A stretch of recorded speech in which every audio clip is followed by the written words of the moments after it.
नमस्कार, IBC 24 में आप देख रहे हैं गुनाह और मैं हूं रचना नितेश।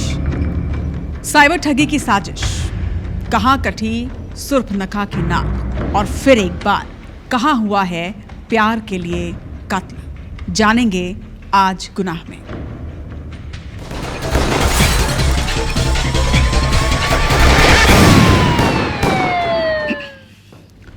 साइबर ठगी और डिजिटल अरेस्ट जैसी घटनाएं आजकल बेहद आम होती जा रही हैं। दिन में एक बार किसी न किसी बहाने से फर्जी कॉल या फिर मैसेज हर किसी के पास पहुंच रहे हैं। साइबर ठगों के जाल में इंसान किस तरह से फंसता है, इसका एक उदाहरण एक बार फिर जबलपुर में नजर आया, जहां एक छोटे से गांव की रहने वाली आशा कार्यकर्ता के साथ ठगी की गई और ठगी की ऐसी वारदात सामने आई कि वो ठगों की बातों में आकर एक महीने तक देश के अलग अलग शहरों में घूमती रही। एक खास रिपोर्ट। जबलपुर के बरगी थाना क्षेत्र के छोटे से गांव की रहने वाली एक महिला के पास साइबर ठग का कॉल आया कि उसकी सोने की लॉटरी लगी है। कहा गया कि महिला को जल्द ही लॉटरी में जीता हुआ सोना दिया जाएगा। ये सब सुनकर महिला बेहद खुश हुई। साइबर ठग ने पहले महिला से सोना उसके पास भेजने के लिए कुछ रुपए जमा करने की बात कही। महिला ने किसी से बताए बिना ठगों के खाते में अलग अलग किश्तों में रुपए डाल दिए। कुछ दिन बाद महिला को ठगों का फिर से कॉल आया। कहा गया कि महिला ने जो सोना जीता है उसे पुलिस ने पकड़ लिया है। ये कहकर महिला को डराया गया और कहा गया कि अब पुलिस उसे भी पकड़ लेगी। महिला घबरा गई। उससे ये भी कहा गया कि अगर उसे बचना है तो उसे और पैसे देने पड़ेंगे। डरी हुई महिला ने अपने घर के जेवर बेचे और रिश्तेदारों से रुपए उधार लिए। अलग अलग किश्तों में 4 लाख रुपए ठगों के खाते में ट्रांसफर कर दिए। इसके बाद ठगों ने महिला को एक एड्रेस दिया, कहा कि यहाँ आकर वो सोना ले सकती है। महिला 23 अप्रैल को घर से निकली और उसके बाद लापता हो गई। महिला के अचानक लापता होने पर घर वालों ने गुमशुदगी की रिपोर्ट बरगी थाने में दर्ज कराई। कुछ दिन बाद ठगों ने और रुपयों की मांग महिला से की और अपहरण की झूठी कहानी रचते हुए महिला का रोते हुए वीडियो बनाया। ये वीडियो परिजनों को भेजा गया और उनसे भी पैसों की मांग की गई। महिला के परिजनों ने अपहरण की आशंका पर सारी बात पुलिस को बताई।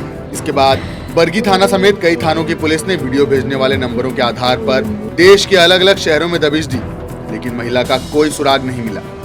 उदयपुर, जैसलमेर, दिल्ली जैसे शहरों में दबिश देने के बाद पुलिस की टीम को 8 जून को महिला की लोकेशन ग्रेटर नोएडा में मिली। पुलिस की एक टीम को नोएडा रवाना किया गया और महिला को नोएडा से बरामद कर लिया गया। पुलिस की टीम 16 जून को महिला को लेकर बरगी पहुंची और उससे पूछताछ की गई। महिला ने सारी बात बताई और इस पूरे खेल से पर्दा उठा। मामले का खुलासा करते हुए पुलिस ने बताया कि जिन नंबरों से महिला के परिजनों को वीडियो भेजे जा रहे थे, उनमें से बहुत से नंबर पाकिस्तान और बांग्लादेश से थे। साइबर ठगों ने इस महिला का ब्रेन वॉश किया और बोला कि तुम अपने घर वालों को ये बोलो कि तुम्हारा जो है अपहरण हो चुका है। साइबर ठगों से तो कभी वो मिल नहीं पाई, बस वो फ़ोन पे ही जो है उसको गुमराह करते रहते थे और उसके परिवार वालों को धमकी देते रहते थे। और पुलिस अभी वास्तविक जो आरोपी हैं, जिन्होंने अपहरण तो नहीं किया पर साइबर फ्रॉड किया है, उनकी पुलिस तलाश कर रही है। उनको भी हम शीघ्र ही गिरफ्तार करेंगे। फिलहाल पुलिस ने भले ही महिला को वापस लाकर उसके परिजनों को सौंप दिया है, लेकिन एक बार फिर पूरे देश में सक्रिय साइबर ठगों के इस गिरोह का नया खेल सामने आया। ये बात भी सामने आई कि कई प्रयासों के बाद भी ठगों तक पहुंचने में पुलिस की सारी टेक्नोलॉजी आज भी बेअसर है।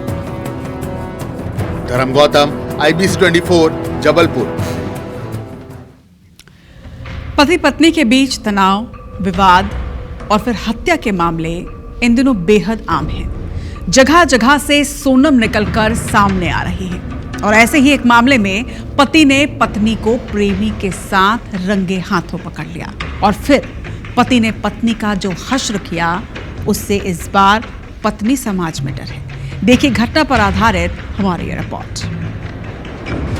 यूपी के हरदोई में पत्नी के अवैध संबंधों से नाराज पति ने पत्नी के साथ जो किया वो डरा देने वाला है। पति ने प्रेमी के घर गई महिला की नाक अपने दांतों से काटकर अलग कर दिया। महिला का गांव के युवक के साथ प्रेम प्रसंग था। महिला अपने प्रेमी से मिलने उसके घर गई थी। इस दौरान जानकारी होने पर महिला का पति उसे लेने प्रेमी के घर पहुंच गया। पति ने महिला को समझाने की कोशिश की, लेकिन महिला के इनकार करने पर नाराज पति ने दांतों से उसकी नाक काट दी।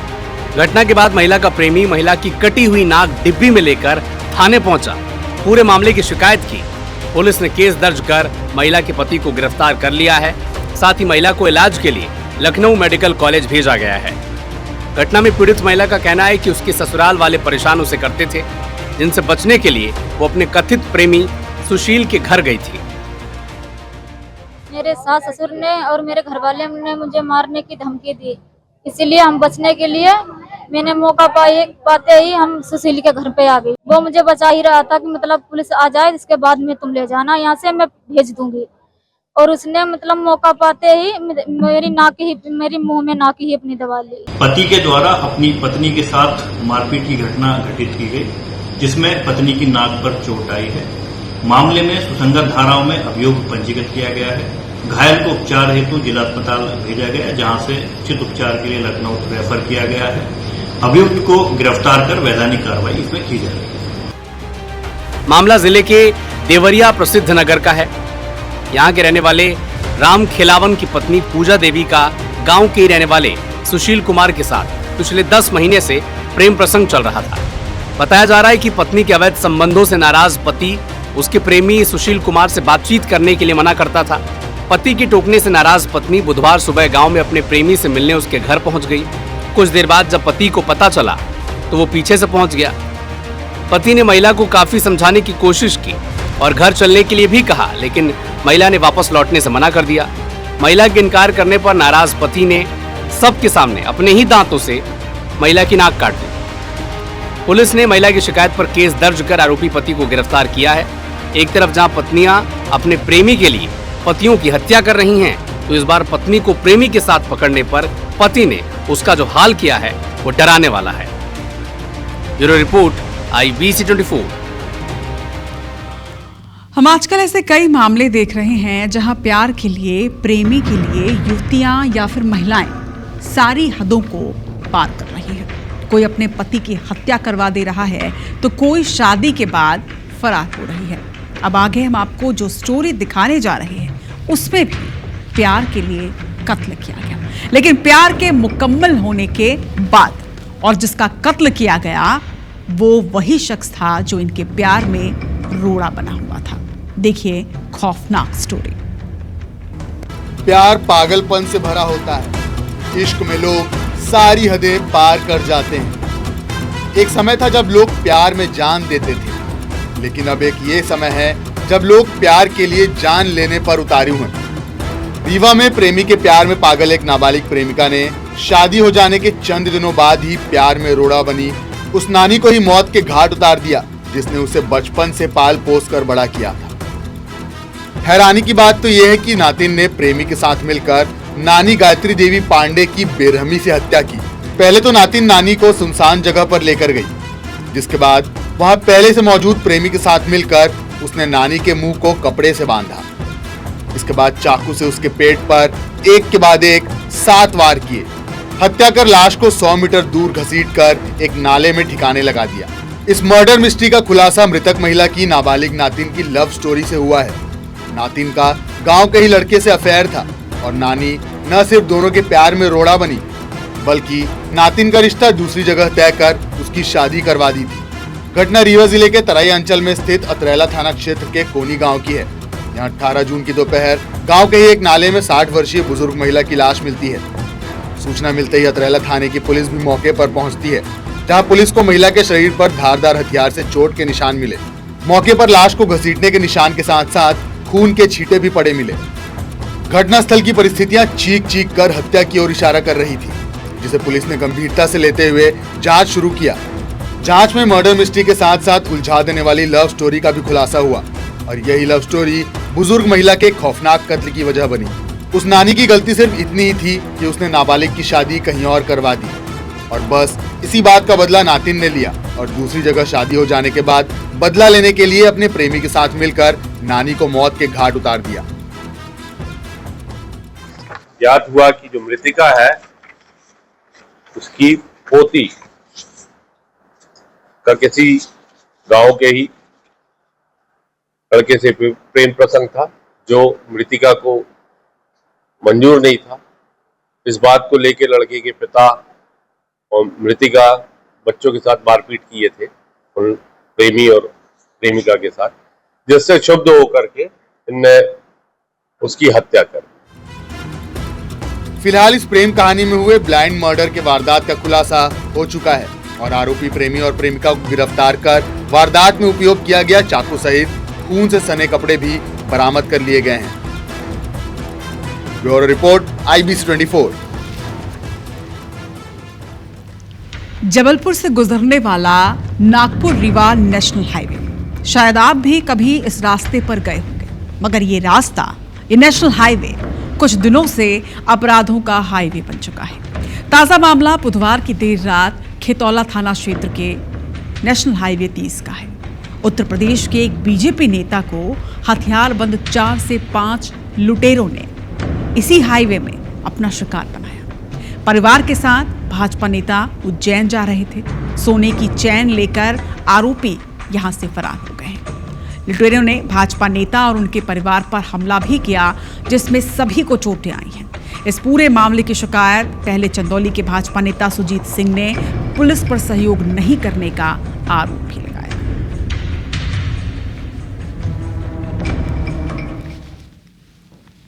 हमको पकड़ लिए, हमको पकड़ा है, देख रहे हैं हम ड्राइवर को भी पकड़े थे। 4-5 की संख्या में थे, तो हाथ में लंबा लंबा एक टूटा तलवार टाइप चाकू लिए थे। जबलपुर पुलिस का कॉपरेशन यही कि बस मुकदमा लिख दिए हैं, बस हो गया है। आप लोग जाइए। इस तरह की घटनाएं 2-3 महीने में कई हो चुकी हैं, यही बताया गया हम लोगों को। उनकी सोने की चैन लूट कर चले गए। वो लोग हाथ में चाकू वाकू तलवार भी रखे थे। इस सूचना पर थाना खितौला में अज्ञात 5 व्यक्तियों के विरुद्ध धारा 310(2) भारतीय न्याय संहिता का अपराध दर्ज कर लिया गया है और इसमें हम CCTV फुटेज और अपने मुखबिरी तंत्र का सहयोग ले रहे हैं और जल्द ही इन आरोपियों को गिरफ्तार कर लेंगे। भाइयों में झगड़ा आम बात है, लेकिन क्या भाइयों के झगड़े में एक भाई दूसरे भाई का कत्ल कर सकता है? ऐसा हुआ है जबलपुर में।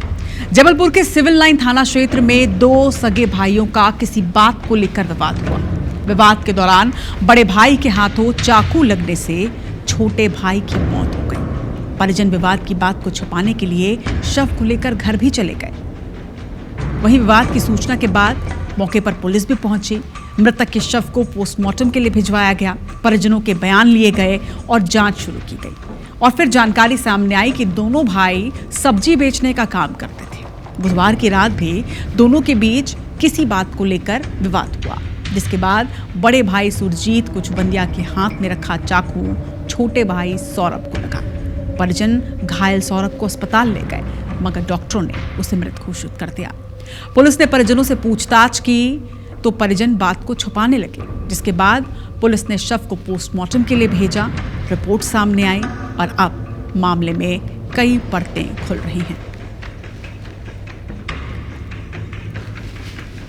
छोटे भाई जो है उसके साथ एक घटना कर दी है बड़े भाई ने, और परिवार वालों के द्वारा उसको छिपाने का प्रयास करा गया है। बल्कि अगर वो समय से उसको अस्पताल ले जाते तो संभवतः उसकी जान बच जाती। अब पुलिस इस बारे में मर्ग कायम करके उनके बयान ले रही है, जिसके बाद अपराध कायम करके आगे कार्रवाई की जाएगी। जरा सी बात पे हिंसा और जरा से विवाद पे लोगों का हमला करना। जबलपुर में 2 युवकों के साथ बेरहमी से मारपीट का एक मामला सामने आया, जहां 7 से 8 बदमाशों ने 2 युवकों को जमीन पर लेटाकर लाठी डंडों से बुरी तरह से पिटाई की।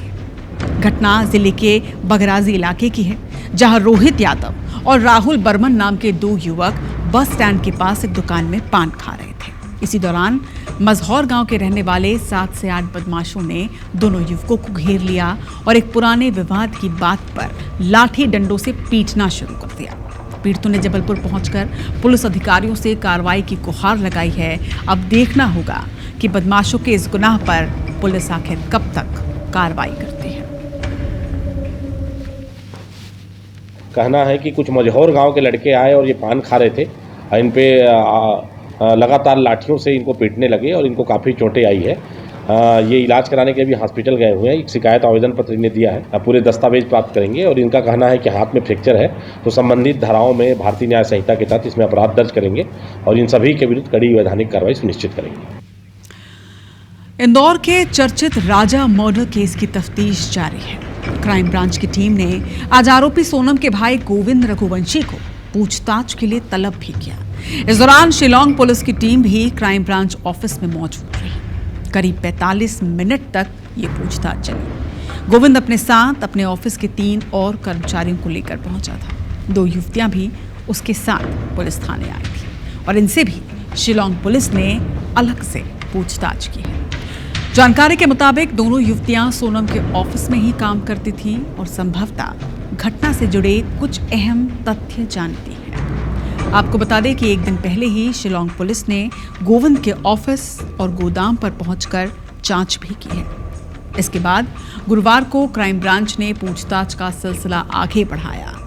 IBC 24 से बातचीत में गोविंद ने बताया कि हम जांच में पूरा सहयोग कर रहे हैं। हालांकि पूछताछ के संबंध में कोई आधिकारिक बयान अब तक जारी नहीं हुआ है। जानकारी के मुताबिक राजा मर्डर केस में अब जांच का फोकस उसके पारिवारिक और व्यवसायिक संबंधों पर भी केंद्रित हो चुका है।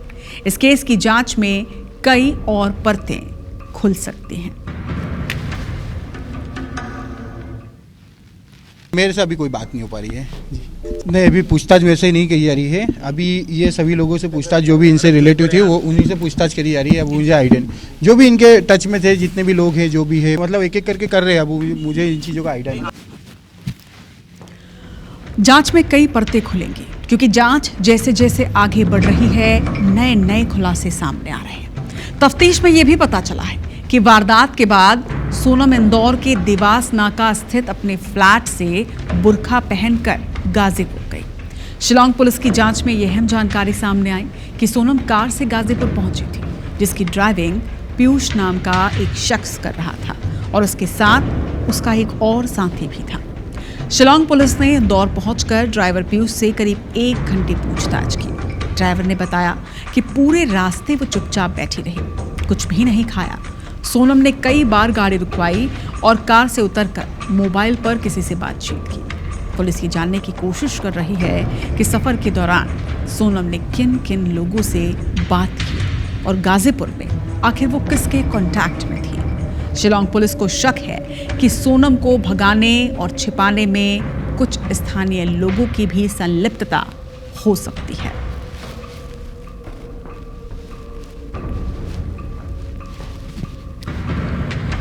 इधर बैतूल के शाहपुर थाना क्षेत्र में एक युवक की पीट कर हत्या कर दी गई। मामले में पुलिस ने उसकी महिला प्रेमिका की शिकायत पर 11 लोगों के खिलाफ मामला दर्ज कर लिया है और हिरासत में भी लिया। मामला 3 जून से शुरू हुआ, जब महिला अपने ससुराल से मायके आई और अगले ही दिन वो अपने प्रेमी के साथ फरार हो गई। परिजनों ने 7 जून को महिला की गुमशुदगी की रिपोर्ट शाहपुर थाने में दर्ज कराई। इस बीच महिला ने खुद अपने परिजनों को फोन कर प्रेमी के साथ भागने की बात को स्वीकार किया। परिजनों ने उसे समझाया भी और घर लौटने के लिए मना लिया, लेकिन जब प्रेमी युगल इटारसी से लौट रहा था तब भौरा बस स्टैंड पर महिला के परिजनों ने उन्हें पकड़ लिया। प्रेमी के साथ परिजनों ने बेरहमी से मारपीट की, जिसके बाद इलाज के दौरान उसकी मौत हो गई। थाने के बाहर इस लड़के को और लड़की को लेके उपस्थित हुए।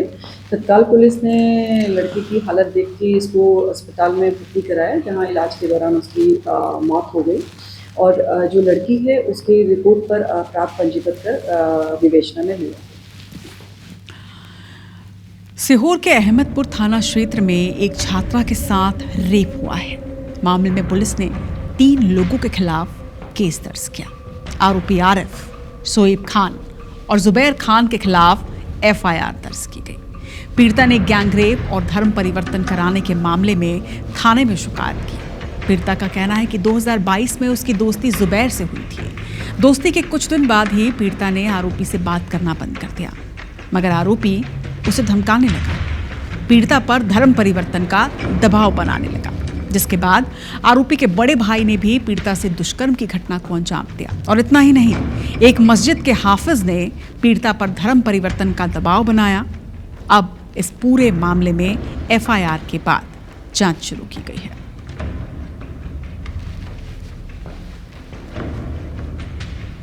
गुनाह में आज के लिए इतना ही। कल फिर से हाजिर होंगे गुनाह के कुछ और वारदातों के साथ। तब तक आप सुरक्षित रहिए।